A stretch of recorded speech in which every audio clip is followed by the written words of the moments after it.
Good morning students. Last lecture में हमने potential energy के बारे में बात की थी।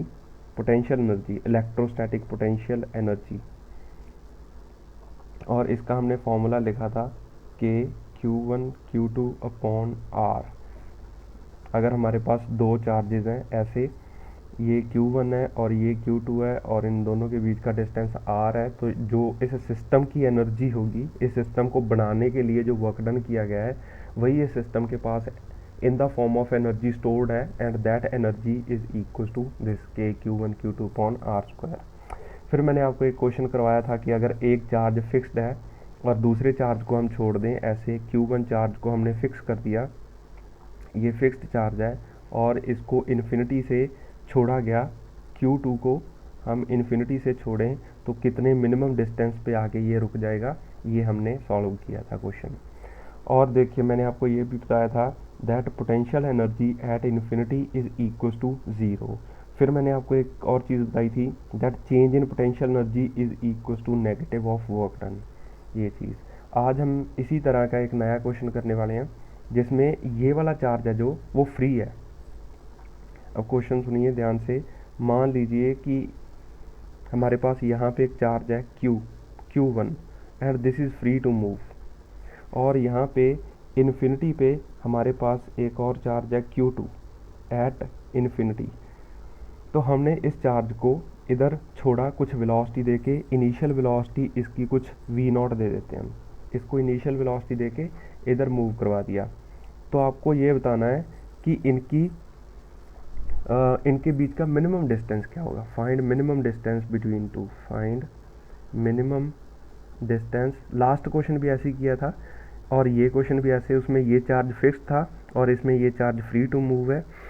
तो find minimum distance between Q1 and Q2।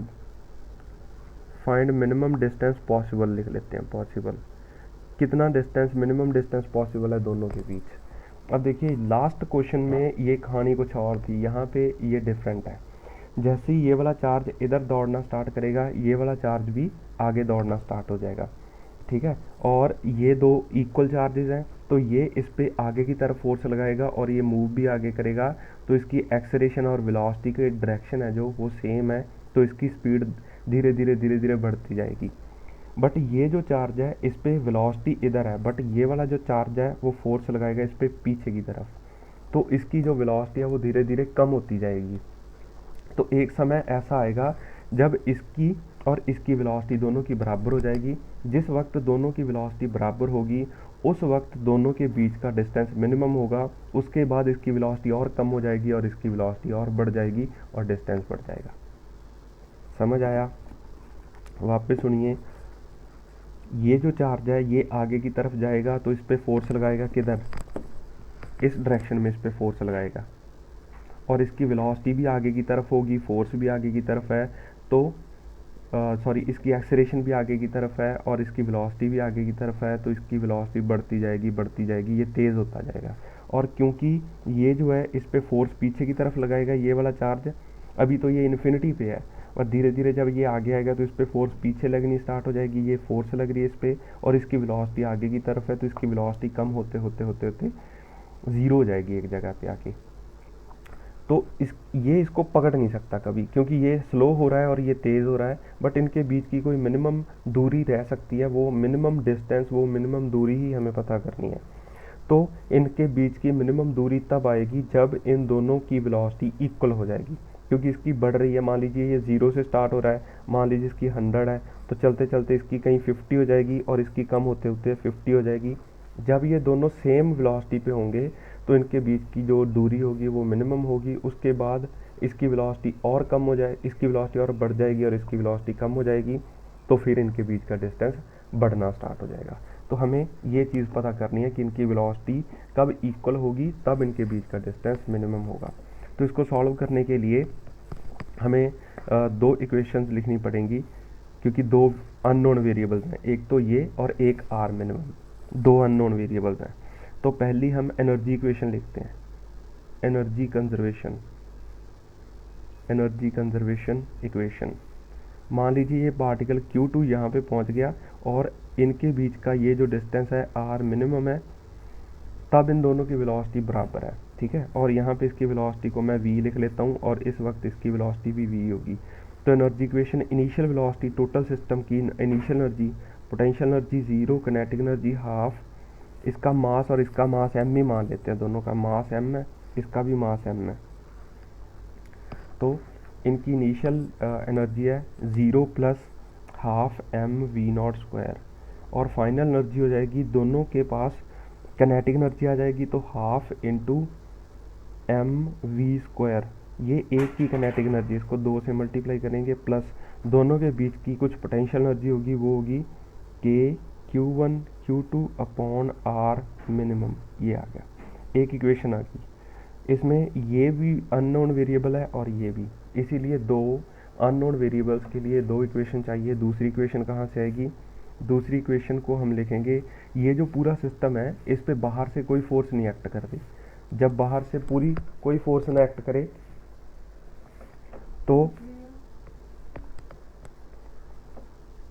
तो हम इस पे कंजर्वेशन ऑफ मोमेंटम वो लगा सकते हैं। बाहर से सिस्टम पे कोई भी फोर्स नहीं लग रही तो हम कंजर्वेशन ऑफ मोमेंटम लगा सकते हैं, ठीक है।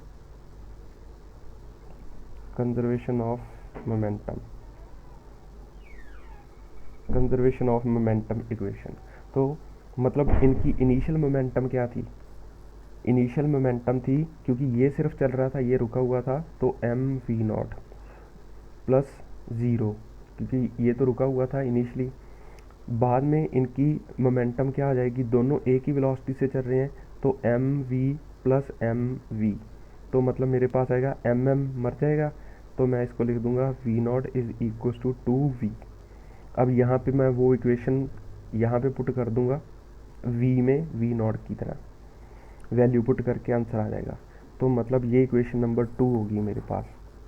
अब from 1 and 2, from 1 and 2, from 1 and 2 मैं इसको सॉल्व करता हूँ तो आ गया मेरे पास हाफ mv0 स्क्वायर, ये 2 ने 2 को मार लिया तो मेरे पास बचा mv0, v0 की जगह, v की जगह मैं क्या लिख दूंगा? v0 बाई 2, तो v0 स्क्वायर बाई 4। यहाँ पे मैंने v0 की वैल्यू पुट कर दी, यहाँ से ऐसे लिख सकता ना, v is equal to v0 by 2, तो मैं इसमें v की जगह v0 सब्सटीट्यूट कर दूंगा, plus k Q1 Q2 upon r minimum. तो इसको सॉल्व करेंगे, ये इधर जाके तो आ जाएगा मेरे पास mv0 स्क्वायर बाई 4 is equal to k Q1 Q2 upon r minimum. This implies r minimum is equal to 4k Q1 Q2 upon mv0 square. तो ये आंसर आ गया मेरा इसका क्वेश्चन का। अब इसमें कुछ और चीज़ें हैं जो आपके बोर्ड एग्ज़ाम में और जेईई मेन के लिए इम्पॉर्टेंट है और नीट के लिए भी इम्पॉर्टेंट है। जो चीज़ पूछी जाती है वो है potential energy of a system of particles. यहाँ पे हम सिर्फ 2 पार्टिकल्स ले रहे थे। तो दूसरी चीज़ है potential energy of a system of particles.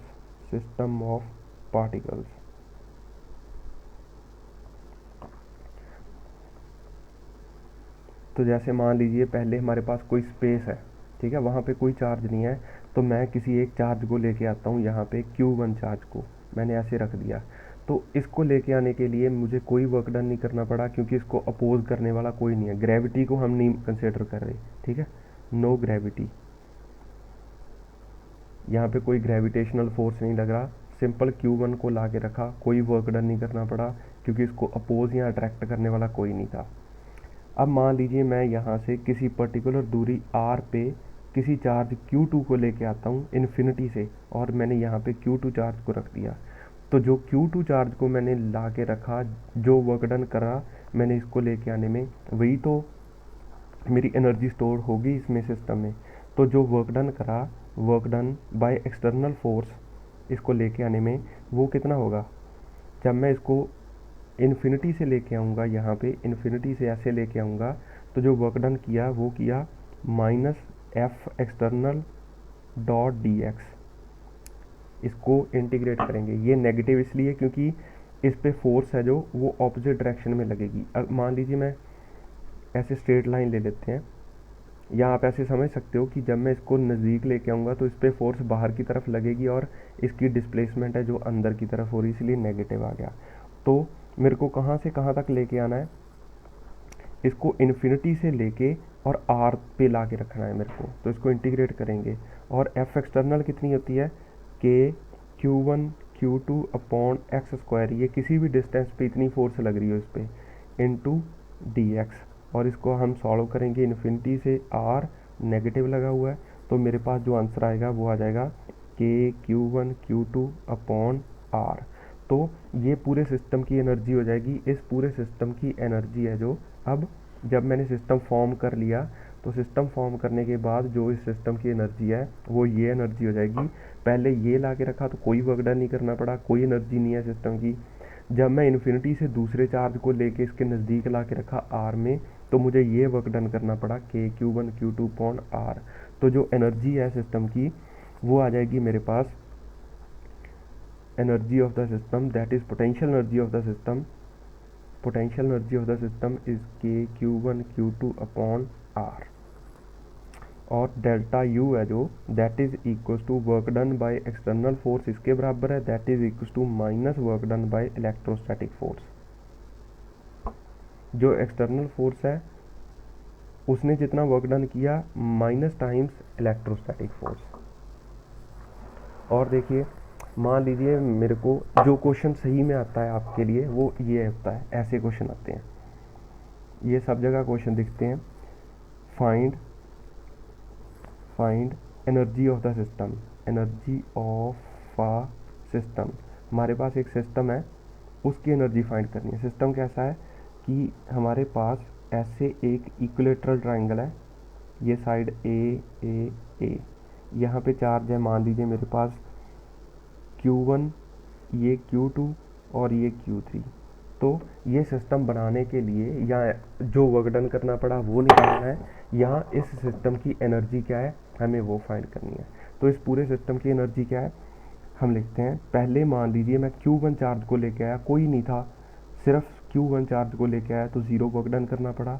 फिर मैं Q2 चार्ज को लेके आया यहाँ पे, तो Q2 चार्ज को लेके आने के लिए कुछ वर्क डन करना पड़ा होगा, मतलब इन दोनों की एनर्जी लिख दें तो वो कितनी हो जाएगी, के Q1 Q2 अपॉन ए।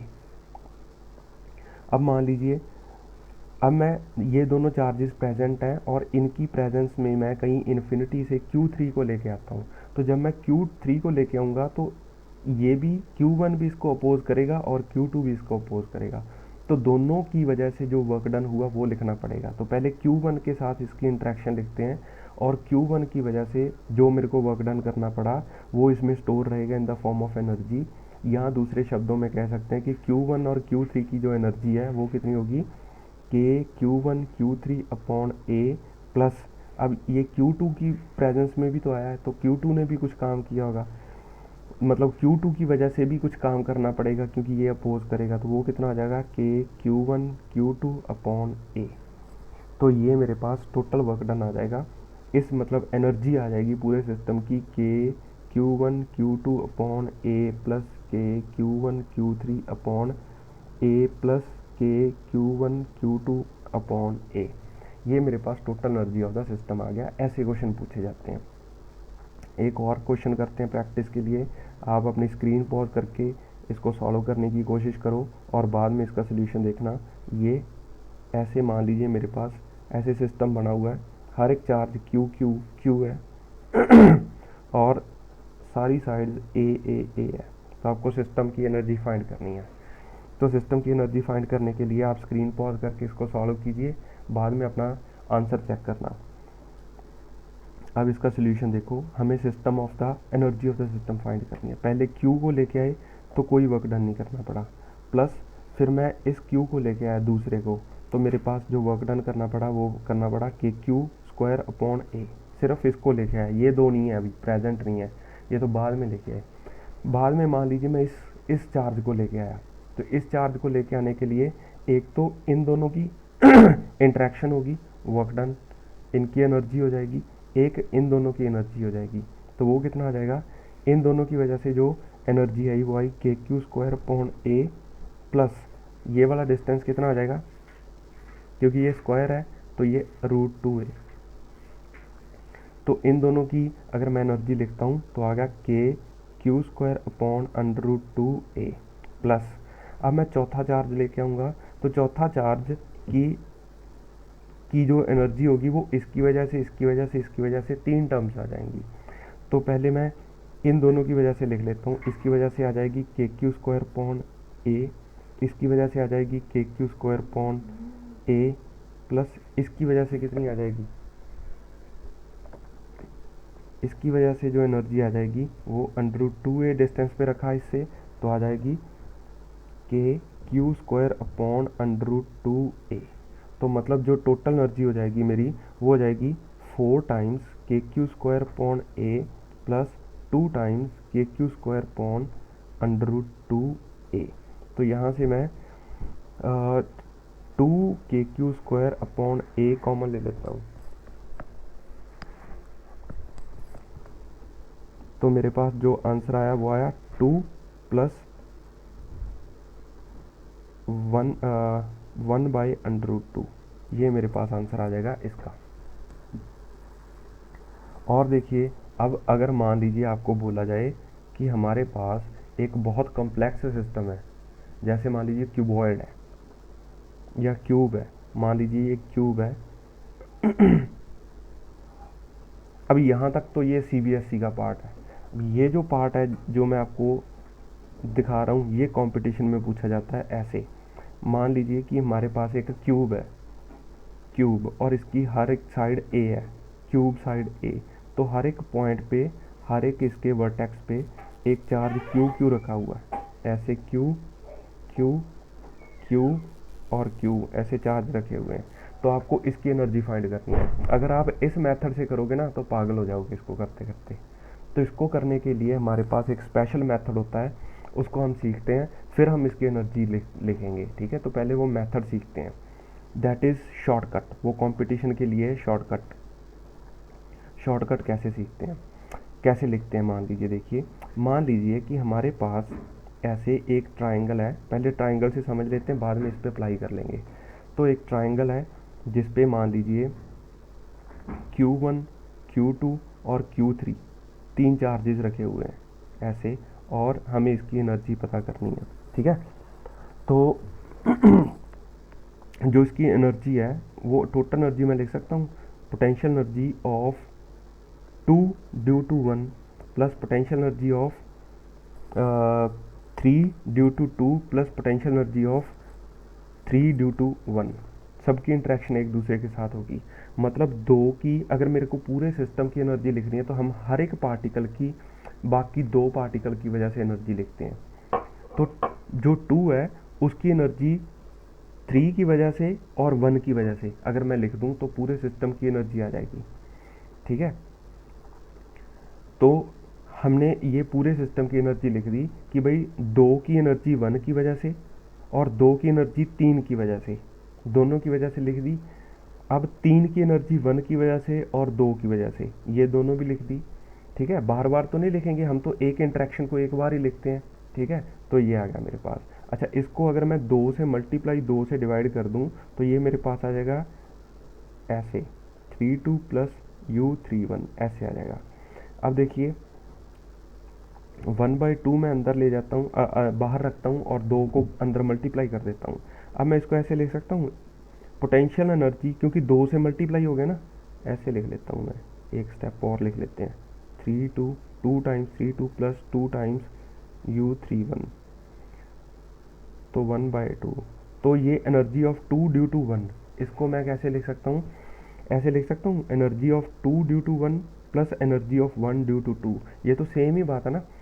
इसको मैं 2 बार ऐसे भी तो लिख सकता हूँ, energy of 2 due to 1 plus energy of 1 due to 2। 1 की एनर्जी 2 की वजह से और 2 की एनर्जी 1 की वजह से, ये तो एक ही बात हुई ना, क्योंकि दोनों के बीच का डिस्टेंस सेम है।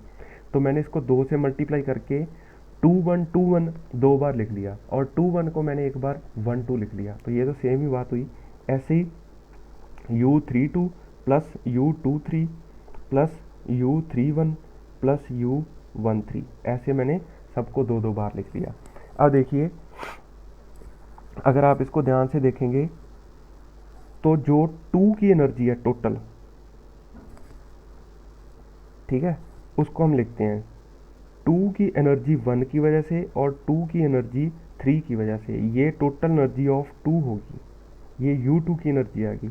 ऐसे ही 1 की एनर्जी 2 की वजह से और 1 की एनर्जी 3 की वजह से ये U1 हो गया, मतलब 1 की टोटल एनर्जी। और ये जो 3 है, 3 की एनर्जी 2 की वजह से और 3 की एनर्जी 1 की वजह से ये U3 हो गया। तो मैं इसको ऐसे भी तो लिख सकता हूँ, ऐसे 1/2। ये मैं समझाने की कोशिश कर रहा हूँ कि वो शॉर्टकट बना कैसे है, ठीक है। अदरवाइज़ तो आपको शॉर्टकट ही याद रखना है, बट हमें एक बार फीलिंग तो आए कि ये बना कैसे है। ये मैंने इनको मार्क कर लिया कि 2 की एनर्जी 1 की वजह से, 2 की एनर्जी 3 की वजह से इस सिस्टम में, तो वो पूरे 2 की एनर्जी आ गई। इस 2 की एनर्जी 1 की वजह से और 2 की एनर्जी 3 की वजह से, तो टोटल 2 की एनर्जी आ गई। ऐसे ही 1 की एनर्जी 2 और 3 दोनों की वजह से लिख ली, तो टोटल 1 की एनर्जी आ गई। ऐसे ही 3 की एनर्जी 1 और 2 की वजह से, तो टोटल 3 की एनर्जी आ गई। तो मैं इसको ऐसे लिख सकता हूँ U1 plus U2 plus U3, ऐसे। तो ये मैं इसको ऐसे लिख सकता हूँ, ठीक है। अब देखिए, अगर ये पूरा सिस्टम सिमेट्रिकल हुआ, ये पूरा सिस्टम सिमेट्रिकल हुआ, तो जो U1 की एनर्जी है वही एनर्जी U2 की होगी और वही एनर्जी U3 की होगी, तो इक्वल है एनर्जी। तो मैं इसको इन जनरल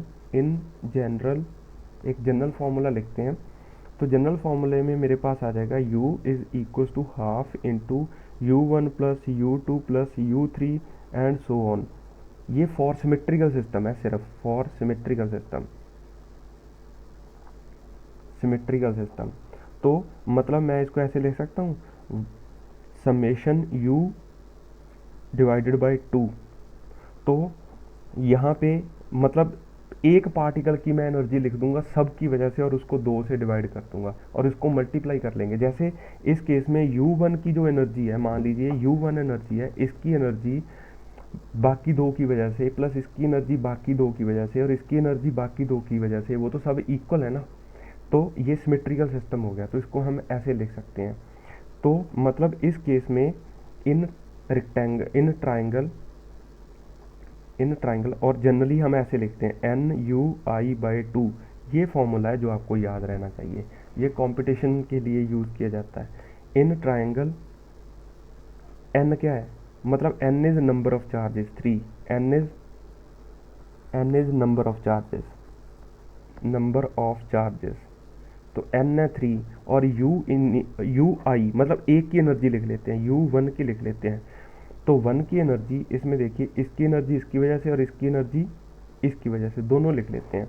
तो वो मेरे पास आ जाएगा K Q1 Q2 upon A plus K Q1 Q3 upon A, ये आ गया। अब U जो टोटल आ गया वो मैं इसको लिख दूंगा 3 इंटू, ये n की जगह मैंने 3 लिख दिया, UI की जगह मैं लिख दूंगा 2 इंटू, क्योंकि ये बराबर है तो K Q1 Q2 नहीं, ये बराबर नहीं है, सॉरी। अगर मैं इसको Q ले लूँ, मान लीजिए यहाँ पे Q मान लूँ, Q1 Q2 से थोड़ा सा मुश्किल हो जाएगा क्योंकि चार्ज इक्वल रखे हुए हैं, तो इसको मैं ऐसे लिख लेता हूँ, if Q1 is equal to Q2 is equal to Q3 is equal to Q। अगर ये सारे चार्जेस इक्वल हुए तो U1 को मैं लिख सकता हूँ 2KQ² अपॉन A। तो इसको मैं लिख दूंगा 2KQ² अपॉन A और 2 से मल्टीप्लाई किया हुआ है, तो 2 ने 2 को मार लिया, तो मेरे पास बचा 3KQ² अपॉन A। ये मेरे पास total energy of the system आ गई, ठीक है। ऐसे शॉर्टकट से लिख सकते हैं, बस आपको ये याद रखना है, ये छोटा सा फॉर्मूला। अब मैं इस अपने ओरिजिनल क्वेश्चन पे आता हूँ। इसमें n कितना है, हमें तो इस पूरे सिस्टम की एनर्जी चाहिए, देखना 1 सेकंड में लिख देंगे 1 2 3 4 5 6 7 8, तो n इज 8।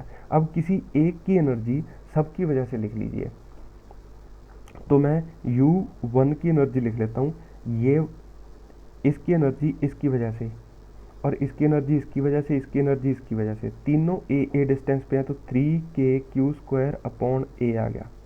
अब देखिए इसमें से हम मार्क कर लेते हैं जो जो चले गए। ये इसकी होगी, इसकी एनर्जी लिख ली, इसकी एनर्जी लिख ली। अब रह गए मेरे पास ये वाला, ये डिस्टेंस रह गया, ये डिस्टेंस रह गया, और इसके साथ इंटरेक्शन रहेगी। ये हर एक डिस्टेंस √2a है, ये √2a है, और ये भी √2a है। तो 3 ऐसे चले जाएंगे, मतलब एक ये वाला, एक ये वाला, और एक ये वाला, तीनों चले जाएंगे। वो कितना हो जाएगा, 3 × k² प्लस एक ये रह गया। इसका डिस्टेंस कितना है, इसका डिस्टेंस बॉडी डायगोनल कितना होता है वो हमें निकालना पड़ेगा। ये डिस्टेंस कितना है, दिस अप टू दिस, तो वो डिस्टेंस आ जाएगा मेरे पास। अगर आपको अब इसको निकालने के लिए थोड़ी सी कैलकुलेशन की ज़रूरत है। बॉडी डायगोनल निकालने के लिए एक तो ये आ गया मेरे पास और एक ये आ गया, तो ये राइट एंगल ट्राइंगल बन जाएगा, एक √2 और एक a। तो अगर आप इस बॉडी डायगोनल की लेंथ कैलकुलेट करोगे तो वो आ जाएगा √2a² plus a² under the root.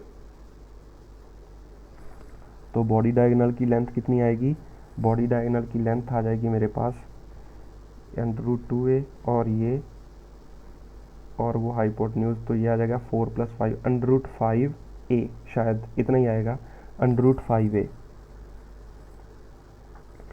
तो नहीं, √3 आता है, ये √3 आता है। इसको अगर आप ओरिजिनली अच्छी तरह से आप इसको कैलकुलेट करोगे तो एक आपकी जो आप रूम में जिसमें बैठे हो उसकी एक दीवार और ये a² और √2a, हाँ अगर आप इसको कैलकुलेट करोगे तो मेरे पास आ जाएगा √3, तो आ जाएगा k² √3a।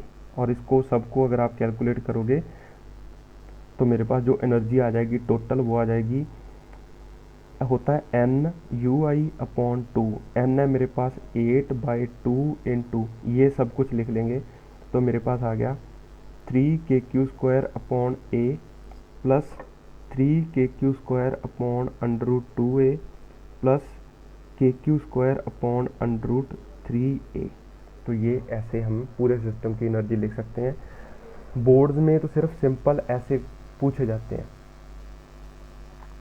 और कंपटीशन लेवल में ये चीज़ आती है, थोड़ा सा कॉम्प्लेक्स सिस्टम आता है हमें कैलकुलेट करने के लिए, वो देते हैं। ठीक है, आगे चलते हैं, हम पोटेंशियल के बारे में बात करते हैं। Potential, electrostatic potential.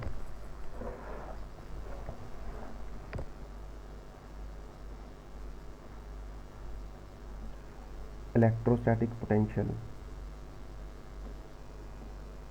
Electrostatic potential. अभी तक हम पोटेंशियल एनर्जी के बारे में बात कर रहे थे, अब इलेक्ट्रोस्टैटिक पोटेंशियल एक नया टॉपिक है। उसमें इलेक्ट्रोस्टैटिक पोटेंशियल क्या है, दैट इज वर्क डन,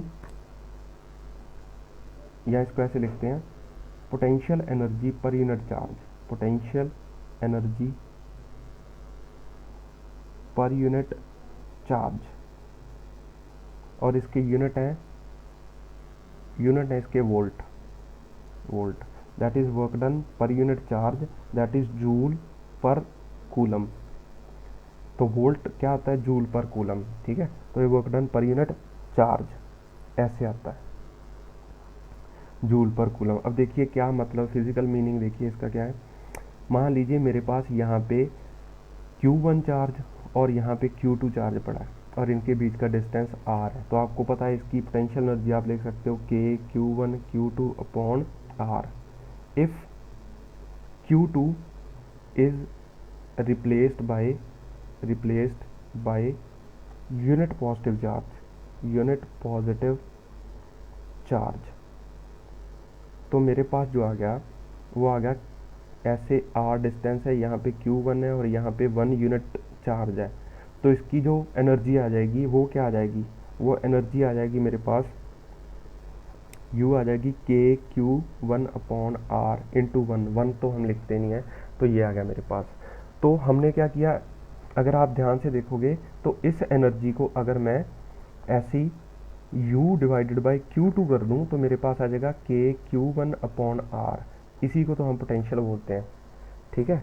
तो मतलब कहने का कि अगर मान लीजिए मेरे पास, मैं बोलता हूँ कि ये एक चार्ज है मेरे पास Q, और इसकी वजह से किसी डिस्टेंस R पे 10 वोल्ट पोटेंशियल है, तो इसका मतलब ये है कि अगर मैं यहाँ पे 1 कूलम चार्ज रखता हूँ, ठीक है, तो इस पूरे सिस्टम की जो एनर्जी होगी वो होगी 10 जूल, ठीक है। जैसे हमने पहले इलेक्ट्रोस्टैटिक फोर्स डिफाइन किया था और वहाँ से हमने इलेक्ट्रिक फील्ड डिफाइन कर लिया था, दैट इज़ फोर्स पर यूनिट चार्ज इलेक्ट्रिक फील्ड होता है, वैसे ही हम पहले पोटेंशियल एनर्जी डिफाइन करते हैं और वहाँ से हम पोटेंशियल डिफाइन कर लेते हैं, ठीक है। पोटेंशियल, इसका फ़ायदा ये होता है कि अब आप यहाँ पे किसी भी एक चार्ज की वजह से पोटेंशियल निकाल के किसी भी जगह पे, तो आप वहाँ पे जो भी चार्ज रखोगे वहाँ से आपके पास पोटेंशियल एनर्जी आ जाएगी। मान लीजिए ये मेरे पास एक चार्ज है Q, और यहाँ से मैं किसी डिस्टेंस पे R पे इसका पोटेंशियल या R डैश पे इसका पोटेंशियल निकाल लेता हूँ। अब वहाँ पे जो चार्ज आप रखते जाओगे टोटल एनर्जी बनती जाएगी आपकी। यहाँ पे 1 कूलम रखोगे, 2 रखोगे, 3 रखोगे, 4 रखोगे, सिंपली आप इसके पोटेंशियल को उस चार्ज के साथ मल्टीप्लाई करते जाओ, आपको total energy of the system मिलती जाएगी।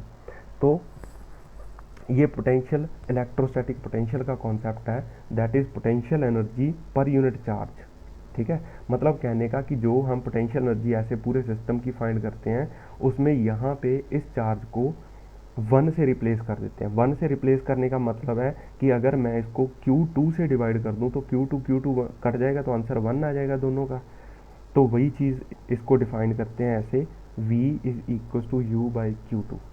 मतलब इस चीज़ को हमने Q2 से डिवाइड कर दिया, अगर आप Q2 से इसको डिवाइड कर दोगे तो ये दोनों कट के आंसर 1 आ जाएगा। तो वही चीज़ है, इसको हमने 1 मान लिया। अब इसको थोड़ा सा समझते हैं। पोटेंशियल एनर्जी हमने डिफाइन की delta V is equal to delta U/Q, that is potential energy per unit charge. और डेल्टा U किसके बराबर होता है? Negative times work done by Q, ठीक है।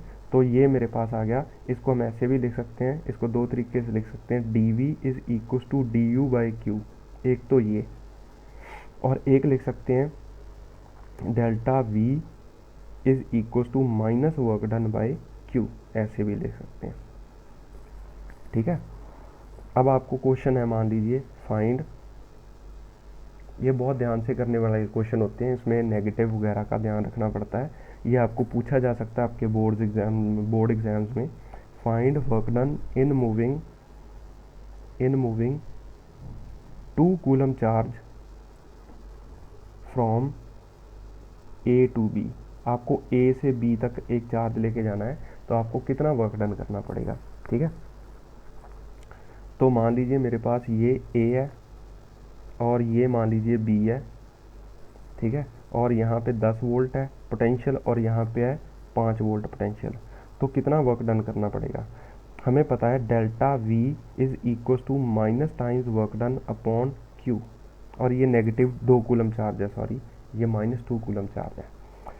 तो पहले तो हम डेल्टा V निकालते हैं, डेल्टा V आ जाएगा 5 - 10, मतलब जहाँ पे जाना है आपको ऐसे मूव करना है, तो ये फाइनल माइनस इनिशियली तो चेंज आएगा, तो आ गया मेरे पास -5 वोल्ट। अब मैं इसको लिखता हूँ, मैं इस फॉर्मूला में पुट करता हूँ -5 is equal to negative times work done, और जो चार्ज है वो है -2, तो -2 and 5 that is equal to work done is equal negative of work done is equal to 10 joule. तो वर्क डन आ गया मेरे पास -10 जूल, ये मेरे पास वर्क डन आ गया, ठीक है। तो ये मेरे पास आ गया, छोटा सा एक क्वेश्चन हमने किया था। अब अगर हम किसी एक ऐसी, जो हम पहले डिफाइन कर चुके हैं, अगर मैं एक पॉइंट चार्ज की वजह से पोटेंशियल निकालूं, potential due to a point charge, potential due to a point charge, तो मान लीजिए मेरे पास R डिस्टेंस पे यहाँ पे एक Q चार्ज रखा हुआ है और यहाँ पे कोई टेस्ट चार्ज है Q0, ये टेस्ट चार्ज है, ठीक है। और टेस्ट चार्ज जो है वो 1 कूलम ले लेते हैं हम, ठीक है, 1 यूनिट तो मतलब इस पूरे सिस्टम के पहले तो हम पोटेंशियल एनर्जी लिखते हैं। पोटेंशियल एनर्जी है मेरे पास K Q by Q not upon R. अब वी लिखते हैं हम इसकी, इसकी वजह से यहाँ पे पोटेंशियल कितना है इस क्यू की वजह से यहाँ पे पोटेंशियल कितना है, तो वो हम लिखते हैं यू बाई क्यू नॉट। ठीक है, तो मेरे पास आ जाएगा के क्यू अपॉन आर। ये आपको फॉर्मूला याद रखना है हमेशा हमेशा के लिए। ठीक है, भूलना नहीं है कभी। इसको क्यू को विद साइन रखा जाता है। ठीक है, Q is kept with sign, ठीक है। अब आपको पूछा जा सकता है क्वेश्चन, जैसे मान लीजिए हमारे पास एक स्क्वायर है। ठीक है, स्क्वायर साइड ए, तो ये एक स्केलर क्वांटिटी है। पहली बात तो ये स्केलर क्वांटिटी है, इसको आप जोड़ सकते हो सिंपली। ये ऐसे स्क्वायर के 4 कॉर्नर्स पे हमने 4 चार्ज रख दिए, क्यू क्यू क्यू, और साइड है ए। तो आपको पूछा जाए find potential at centre of square के सेंटर पे बताइए भी कितना पोटेंशियल है। तो हम v को सिंपली क्या लिखते हैं, के क्यू अपॉन आर। और क्योंकि ये पूरे का पूरा सिस्टम सिमेट्रिकल है, जितना डिस्टेंस ये है उतना ही डिस्टेंस ये है, उतना ही डिस्टेंस ये है, और उतना ही डिस्टेंस ये है। ये कितना होता है a बाई अंडर रूट 2। ठीक है, ये छोटा सा जो डिस्टेंस है ये a बाई अंडर रूट 2।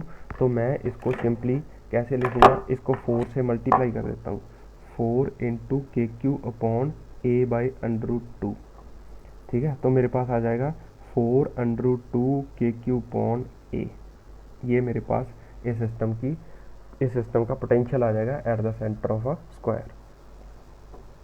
ठीक है, ऐसे ही मान लीजिए अगर कोई भी चार्ज इसमें नेगेटिव हो जाएगा, मान लीजिए ये है, ये स्क्वायर है और इसमें चार्ज Q, नेगेटिव Q और नेगेटिव Q ऐसे लिखते हैं। तो सेंटर पे क्या चार्ज होगा, पोटेंशियल होगा। Find potential at centre,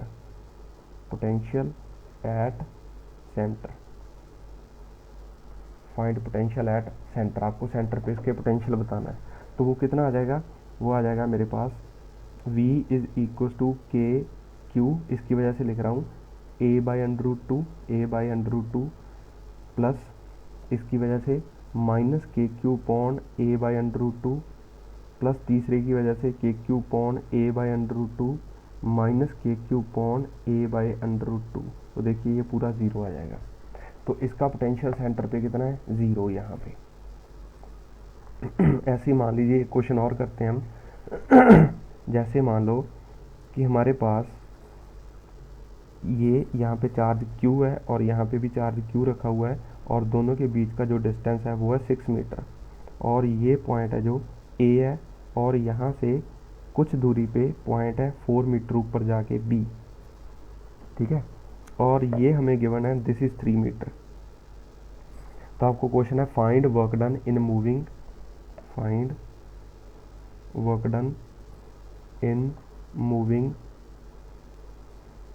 a charge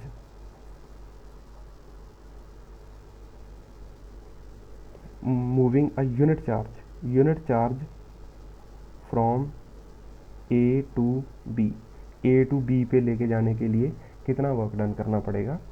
तो हम सिंपली क्या करेंगे, हमें पता है that is delta V is equal to negative times work done upon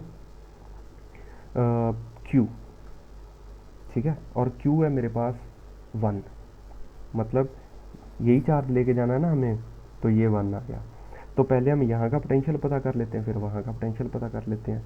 तो पोटेंशियल एट ए कितना है, पोटेंशियल एट ए है मेरे पास, इसकी वजह से यहाँ पे पोटेंशियल कितना है के क्यू अपॉन 3 प्लस इसकी वजह से पोटेंशियल कितना है, क्योंकि ये सिमेट्रिक है तो के क्यू अपॉन 3, तो आया मेरे पास 2 के क्यू अपॉन 3। अब पोटेंशियल एट बी पता कर लेते हैं। अगर ये 3 है, 3 मीटर है, ये 4 है, तो ये कितना हो गया 5 मीटर।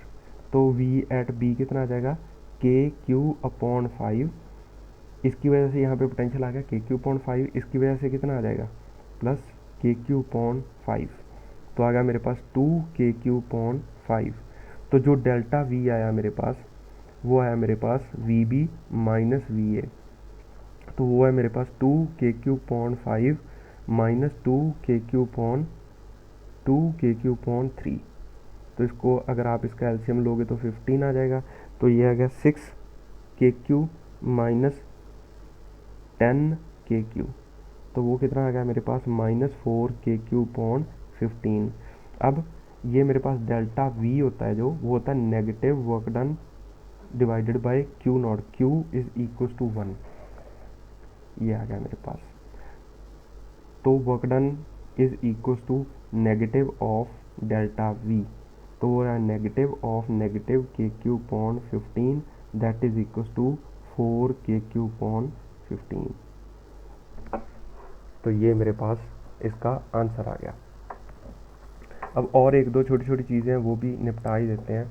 आपको पूछा जाए कि एक मेरे पास सर्कल है, इस पे चार्ज है Q, मान लीजिए रिंग है, रिंग, और इसका रेडियस है R।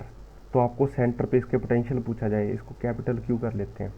तो क्योंकि यहाँ से हर एक पार्टिकल का जो डिस्टेंस है वो बराबर है, तो हम इसका जो पोटेंशियल आ जाएगा वो आ जाएगा KQ/R, सिंपल। ठीक है। ऐसे ही मतलब मान लीजिए मैं इस DQ को छोटे छोटे टुकड़ों में काट लेता हूँ, DQ मतलब इस Q को छोटे छोटे टुकड़े कर लेता हूँ, DQ DQ DQ DQ DQ DQ DQ DQ। तो सारे DQ जोड़ोगे आप, तो क्योंकि सारे DQ सेम डिस्टेंस पे बैठे हैं, तो सभी DQ का जोड़ कितना आ जाएगा Q। तो सिंपली क्या आ जाता है KQ/R। ऐसे ही मान लीजिए कि potential on the axis of a ring, axis of a ring, एक रिंग है, उसके एक्सिस पे कितना पोटेंशियल होगा। ये मेरे पास एक रिंग है, इस पे चार्ज है कैपिटल Q, और यहाँ से किसी डिस्टेंस R पे आपको पोटेंशियल चाहिए such that this distance is A। तो ये डिस्टेंस कितना हो जाएगा, ये डिस्टेंस हो जाएगा √A² प्लस R²। तो यहाँ पे पोटेंशियल कितना आ जाएगा, क्योंकि देखिए अब ये रिंग है, तो रिंग का इस डिस्टेंस से, इस पॉइंट से, P पॉइंट से हर एक टुकड़े का, हर एक पार्ट का, रिंग का डिस्टेंस इक्वल है। तो सिंपली इक्वल है ना हर एक पॉइंट। अगर आप एक्सिस को देखो ऐसे, ये मेरे पास एक रिंग है और ऐसे मैंने रख दिया और ये सेंटर से पास होता हुआ एक्सिस, आपको इस पॉइंट पे पोटेंशियल पता करना है। तो यहाँ से यहाँ से यहाँ से यहाँ से हर एक डिस्टेंस, हर एक पॉइंट से, हर एक पार्टिकल से, रिंग के पार्टिकल से इस पॉइंट का डिस्टेंस सेम है। तो मैं इसको सिंपली क्या लिख दूंगा, V is equal to KQ upon distance कितना है √A² प्लस R²। ये पोटेंशियल आ गया। ठीक है। तो इसमें कोई ख़ास बात नहीं है, ये बहुत सिंपल चीज़ें हैं। और आप अपनी असाइनमेंट कीजिए, जो भी उसमें दिक्कत है आप मेरे को भेजिए, मैं उसका वीडियो सॉल्यूशन बना के आपको आंसर दे दूंगा नेक्स्ट लेक्चर से पहले। बट आप ज़रूर पूछिए। ठीक है। Thank you.